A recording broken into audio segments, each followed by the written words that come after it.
Marcada para a próxima terça-feira, 25 de junho, na segunda turma do Supremo Tribunal Federal, o julgamento do pedido de habeas corpus apresentado pela defesa do ex-presidente Lula. Os advogados pedem a suspeição do ex-juiz Sérgio Moro, alegando parcialidade quando atuou no julgamento dos processos da Lava Jato. O pedido estava parado desde dezembro na segunda turma do Supremo e após o vazamento das supostas mensagens entre Moro e o procurador da República Deltan Dallagnol, o ministro Gilmar Mendes agendou a matéria para discussão no dia 25. No entanto, o estoque de processos pendentes de julgamento nesta turma pode adiar a análise do habeas corpus, embora o habeas corpus, o HC de Lula, esteja pautado para julgamento na próxima terça. A presidente da turma é a ministra Carmen Lúcia. Pode alterar esse cronograma. Diga lá, Vera Magalhães. Pois é, Silvio, não é só a gente que está aí meio de plantão no feriado. Eu falei com 2 ministros do Supremo hoje que me deram aí esse panorama que você acabou de registrar, né? E eu registrei no BR-18 e agora vamos falar sobre isso aqui. Tem 12 discussões na segunda turma no dia 25, na terça-feira. E é a última sessão ordinária da segunda turma antes do fim do semestre. Então é agora ou só depois do recesso. O pedido, o HC do Lula, é o 5º item da pauta.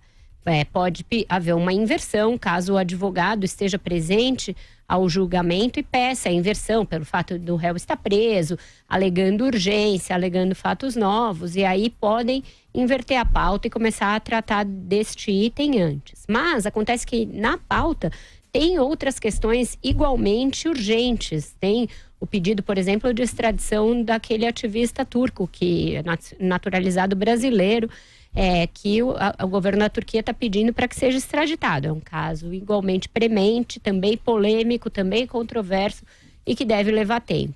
Não obstante, além dessas questões aí formais, da pauta cheia, etc., tem uma questão política e jurídica, que é a dificuldade de se chegar a um consenso quanto a esse caso do Lula. A turma deve ficar dividida caso resolva analisar o mérito imediatamente. E já há 2 votos contra o pedido de suspeição. O relator Edson Fachin já proferiu seu voto em dezembro e foi acompanhado pela ministra Carmen Lúcia num voto relâmpago ali. Ela só o acompanhou, não fez nenhuma consideração. Foi então que o Gilmar Mendes pediu vista. Então tem 3 ministros para votar ainda. O voto dele e do Lewandowski tendem a ser acatando a suspeição, dizendo que há motivos para se acatar a suspeição do ex-juiz Sérgio Moro nesse caso. E aí sobra o voto de Minerva do decano Celso de Mello. Defensores do Sérgio Moro estavam empolgados com uma decisão recente do Celso de Mello que confirmou um acórdão do Tribunal de Justiça de Sergipe, dizendo que não se pode considerar provas ilegais para se abrir uma investigação. Viram nisso um sinal de que o Celso de Mello poderia votar contra a suspeição do Moro. Mas esses ministros com os quais eu conversei alertam que uma coisa não tem absolutamente nada a ver com a outra. Uma coisa é você considerar uma prova ilegal para começar uma investigação, para começar um inquérito, para embasar uma denúncia. Isso não pode. Isso já há uma jurisprudência muito farta. Na Satyagraha, muita coisa caiu por conta disso, de escutas ilegais. Na Operação Castelo de Areia, ela caiu inteira, ela ruiu como um castelo de areia, literalmente, porque havia grampos ali não autorizados judicialmente a embasar o início da operação. Outra coisa é a discussão quanto a se provas obtidas ilegalmente, aliás, podem ser usadas quando há réu condenado e preso e essas provas evidenciam que houve alguma mácula no julgamento. Isso aí é uma jurisprudência menos pacífica, ela é mais controversa e, além do que, o fato do Moro ter começado a conversar sobre o conteúdo das conversas, ter admitido que pode ter acontecido aquelas conversas, que elas podem ter havido, e mesmo o Deltan também ter se manifestado sobre as conversas, podem dar a elas a conotação de um fato consumado. E aí, a partir disso, o Supremo passaria a considerar que as conversas de fato aconteceram, que isso é um fato consumado e se pôr a considerar sobre elas. A defesa do Lula, outra informação, já apresentou um aditamento do pedido de suspeição. Portanto, está pedindo que o caso Intercept seja levado em conta ao se analisar a suspeição.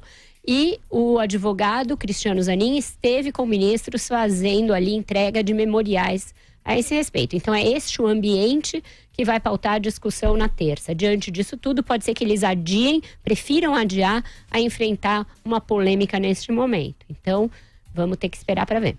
Vamos ouvir Carlos Andreasa.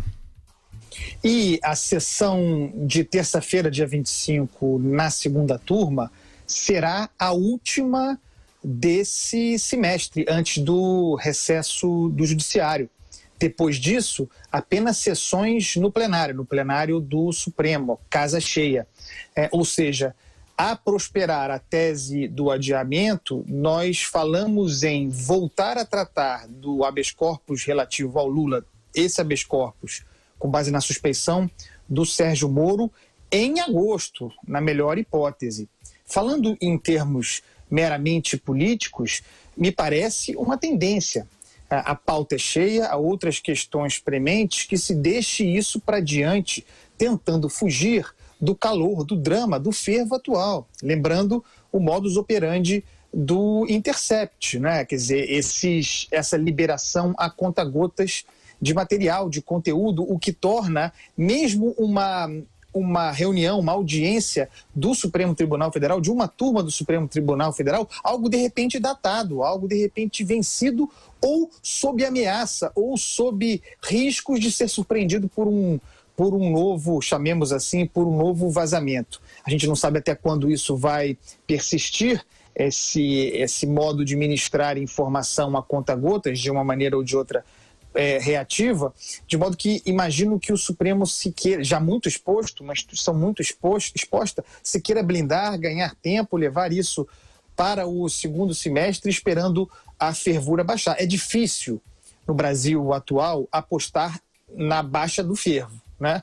O fervo não está aí para baixar, mas ganha-se tempo assim e se evita fulanizar ainda mais a questão. É evidente que se trata de um habeas corpus pedido pela defesa do Lula, portanto a questão é fulanizada, é o ex-presidente Lula, mas nós estamos aí no suprassumo da fulanização relativa ao Sérgio Moro. Esse pedido de suspeição anterior tem a ver com o fato de Moro ter sido nomeado por Jair Bolsonaro. É um argumento bastante tosco, mas que ganha corpo em termos narrativos diante do que o Intercept revela. O Sérgio Moro teve a sua carreira como juiz conhecida, sobretudo a partir do trabalho na 13ª Vara de Curitiba, condenou Lula e essas condenações foram confirmadas depois, mas isso importa pouco, porque entra a narrativa política, aquela segundo a qual teria feito tudo isso numa espécie de conluio, uma vez eleito Jair Bolsonaro para se tornar ministro. E aí esse fato é real. Os dois fatos das pontas são reais. A condenação do Lula e a transformação de Sérgio Moro em ministro.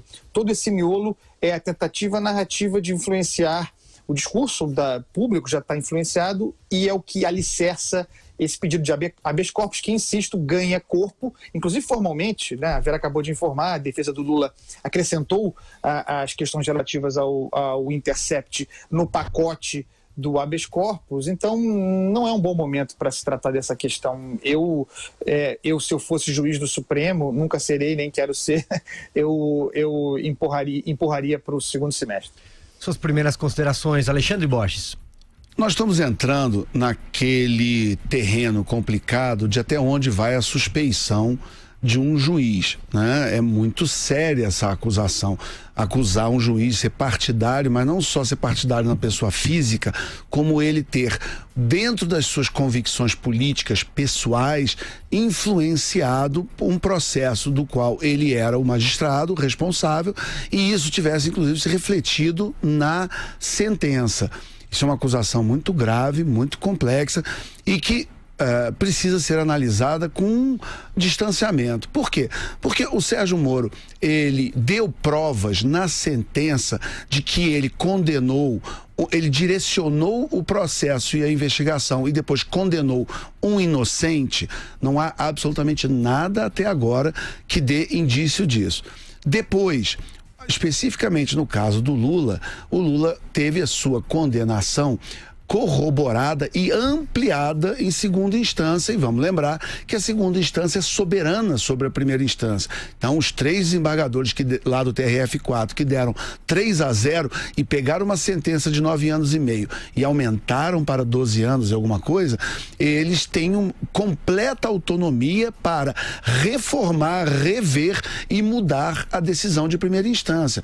Você só consegue contaminar a decisão da segunda instância se houver um vício muito claro, muito forte, muito evidente de que a primeira instância não só entrou num conluio para mudar provas, alterar testemunhos, ele conseguiu fazer com que aquele julgamento de primeira instância fosse tão viciado que levasse os 3 desembargadores a um erro de boa-fé, e aí sim justificaria a revisão dessa decisão. E vamos combinar, nesse momento, com tudo que apareceu até agora ainda, um duplo twist carpado jurídico para a gente chegar nesse ponto, né? É muita coisa para se especular em cima de notícias de um blog de extrema esquerda. Eu fico imaginando se fosse um blog não, sei lá, ou de direita ou de centro, que tivesse fazendo revelações para tentar soltar Eduardo Cunha, Sérgio Cabral, Antônio Palocci, eu não sei. Quer dizer, a gente estaria também dando a mesma...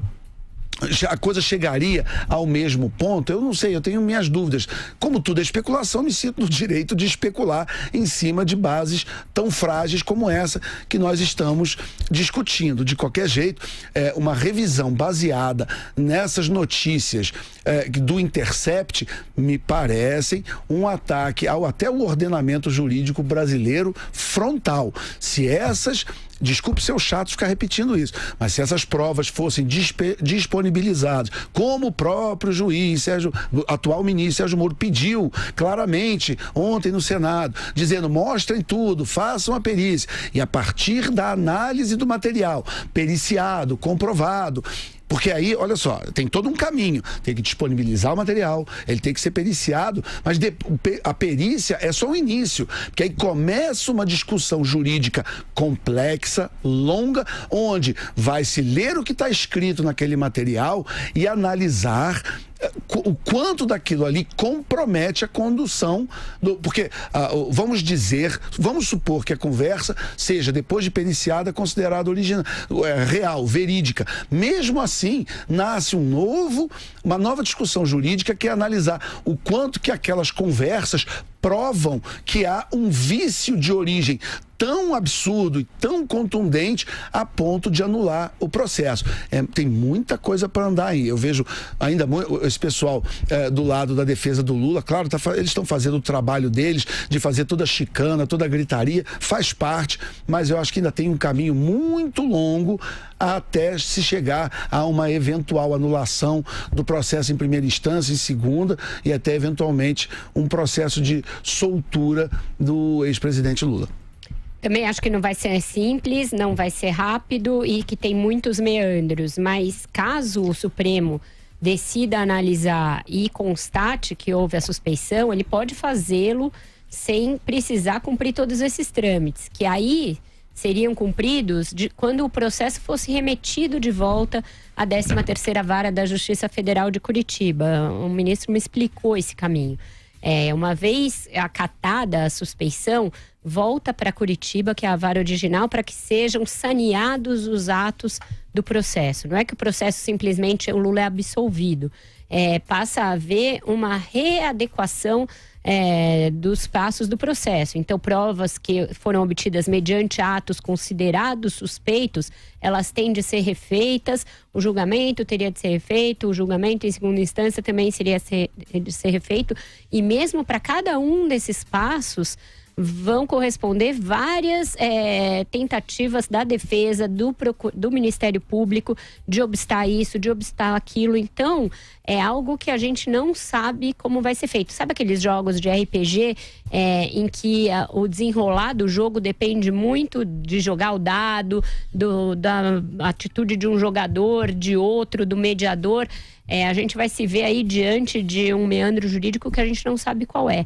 E justamente por essa dificuldade, pode ser que o Supremo decida esperar o recesso, esperar a manifestação do dia 30, que vai ser uma manifestação de apoio à Lava Jato, talvez para medir a temperatura da sociedade em relação a esse caso. Pode ser que espere para ver, mesmo ministros que estavam muito afoitos para julgar isso já não me parecem tão ansiosos assim.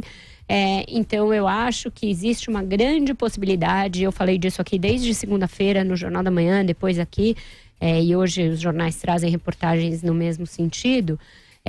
Eu acho que existe uma grande possibilidade disso ser adiado. Inclusive o Supremo conta com a possibilidade do STJ vir em seu socorro e antes de que ele tenha que analisar essa suspeição, conceda, por exemplo, um regime semiaberto, alguma progressão de regime para o Lula que desanuvie um pouco o ambiente e faça com que se possa esperar, por exemplo, a segunda condenação no caso do sítio, em que o juiz Sérgio Moro já não atuou em todas as etapas, etc. André, você tem um complemento aí, é isso?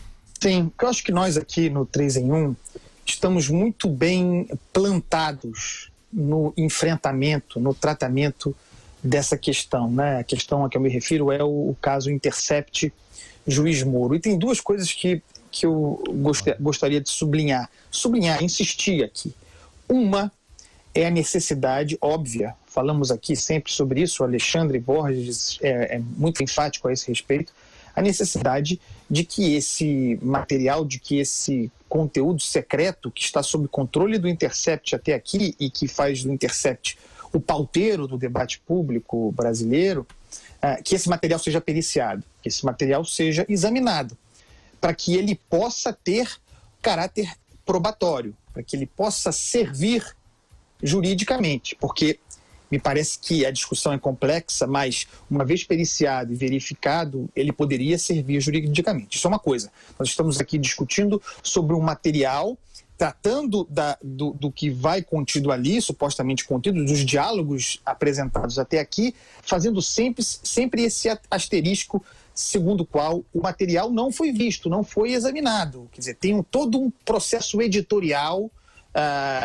ao qual se dá maior ou menor credibilidade, no meio do que, ao final do que se apresenta o conteúdo. Isso é uma coisa. A outra coisa é, feitas essas ressalvas, o conteúdo que ali está apresentado. E não dá para a gente tratar desse caso sem bater na tecla de que, em sendo verdadeiro, o conteúdo é comprometedor para o Moro. A gente vai discutir se mais ou menos e também, fazendo referência à fala do Alexandre, vamos discutir se o que está ali, que, a meu ver, tem gravidade e falhas éticas, inclusive formais, é só olhar o Código da Magistratura, se o que está ali é suficiente para gerar suspeição sobre um juiz e, eventualmente, anulação sobre uma condenação. Porque tem todo um conjunto de gradações aí a partir da verificação do exame desse conteúdo. Não dá, porém, para tratar aquilo ali como se o Moro não tivesse feito nada de esquisito. Eu vou usar a palavra esquisito, de inadequado.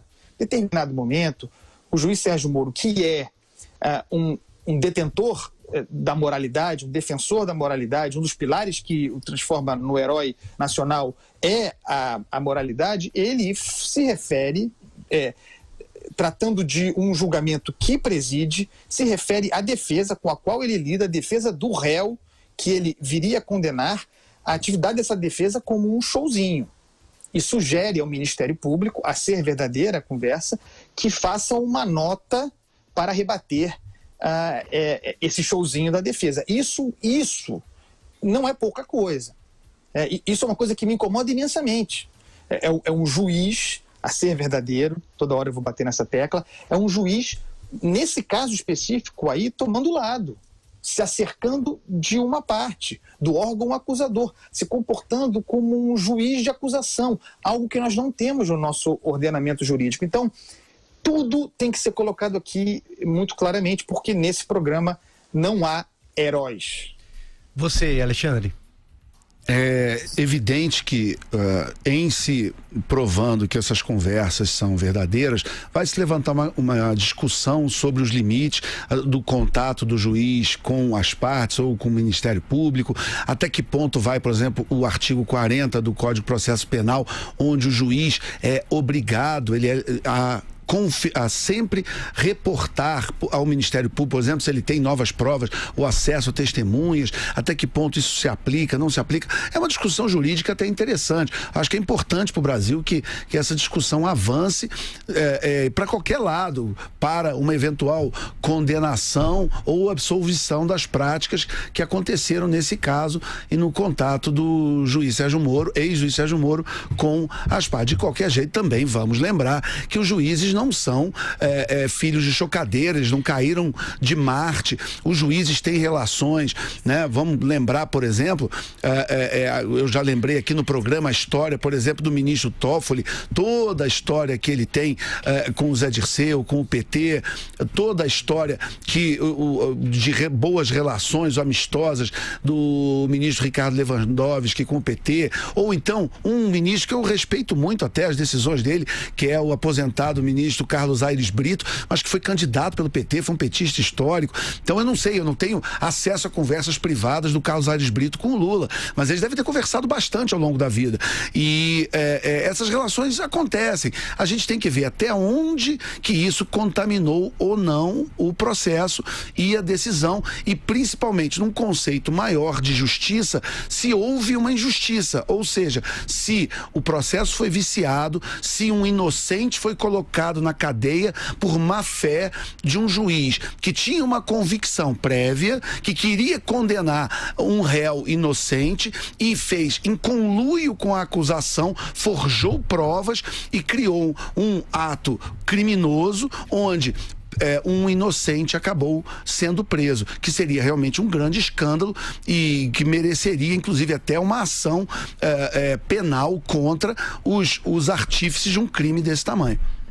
Isso a gente nunca vai saber com certeza, né? Porque para todas essas discussões tem uma imensa dose de juízo de valor a respeito de que a gente acha ou não acha, do que cada um que analisa acha. Vamos ver como o Supremo Tribunal Federal, que vai se debruçar objetivamente sobre isso, vai interpretar. E aí, a gente tem que tomar também cuidado para que a nossa tendência a gerar fla-flu sobre tudo também não crie um ambiente em que, se eventualmente o Supremo entender que há uma suspeição, o Supremo de novo está indo contra outros interesses do país, porque não é disso que se trata. A seguir, ao pé da letra, o que diz a Constituição, o que diz o Código Penal e o que diz o Código de Ética da Magistratura, aquelas conversas não podem acontecer, simples assim. Não importa se forjou provas ou não, o princípio da equidade, né, dentro da justiça, e de que o juiz tem de ser equânime em relação às duas partes, e o Ministério Público é uma parte no processo, ele foi ferido caso essas conversas não tenham sido forjadas. E a partir do momento que tanto o Deltan quanto o Moro se põem a analisar as conversas e a admitir que elas podem ter acontecido, a gente está trabalhando num terreno em que elas são, no mínimo, verossímeis. O Moro, ontem no Senado, se saiu bastante bem, como a gente falou aqui, mas ele não foi questionado sobre pontos específicos daquelas conversas, né? As inquisições ou foram bizarras por parte dos petistas, que quase gritavam Lula livre, ou foram condescendentes por parte dos apoiadores do Moro. Não houve perguntas técnicas quanto ao conteúdo, com exceção, talvez, do senador da Rede do Espírito Santo, que foi quem mais se aproximou de fazer uma inquisição técnica ali. Faltou, por exemplo, essa pergunta que o Andreasa fez, quanto aquela coisa do Moro de falar de showzinho da defesa. Faltou questioná-lo se é lícito um juiz sugerir que se formalize uma inquisição de testemunha que ele próprio indicou. Esse é o ponto mais complicado para o Moro entre todas essas conversas reveladas até aqui. Onde ele poderia ser questionado de uma maneira mais incisiva e mais técnica a respeito dessas coisas? No Congresso da Abrage, que reuniria aí sim imprensa independente, todos os veículos de imprensa e não só o órgão que ele chama de sensacionalista, ele, Moro. Embora a gente não deva fazer essa valoração. Mas aí o que o Moro fez? Desmarcou uma ida que ele tinha confirmado ao Congresso da Abrage. Eu acho que isso demonstra que ele quis falar num ambiente controlado, num ambiente amigo, e não está disposto a falar perante um público mais amplo de jornalistas. Eu acho isso lamentável. Eu acho que ele deveria ir, uma vez que inclusive já tinha se comprometido com o Congresso.